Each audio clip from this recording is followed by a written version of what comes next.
من زمان جدا الزيتون كان رمز الحكمة والسلام. في الأساطير اليونانية أثينا غرست رمحها وطلعت شجرة زيتون واتسمت المدينة باسمها أثينا. في مصر القديمة الزيتون كان غالي زي الدهب وزيته بيستخدم في التحنيط الأديان. الزيتون اتذكر في القرآن والإنجيل كرمز السلام. أما عندنا فالزيتون مش بس تاريخ وطعم بيجمعنا، دي لمة وذكريات، وزي ما ماما علمتني حبيت أتشارك معاك. أولا هنعصر الليمون ومترموش القشر. جبت لتر ميه وضفت عليهم 7 معالق ملح. هجيب بيضه واحطها جوه المحلول الملحي بتاعنا، لو طفت يبقى المحلول بتاعنا ناجح. هجيب قشر الليمون واضيف عليه شويه من المحلول الملحي واقلبهم مع بعض. هصفي قشر الليمون من المحلول الملحي.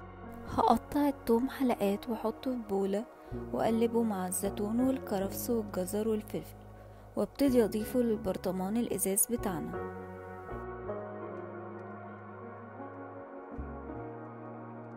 هوزع عصير الليمون بالتساوي على كل البرطمانات، وبعد ما العصير يخلص اضيف المحلول الملحي.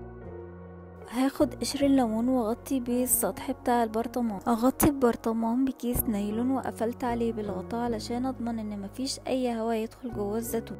وبكده احنا خلصنا. لو عجبكم الفيديو ما تنسوش تدوسوا لايك وسبسكرايب للقناة. السلام عليكم.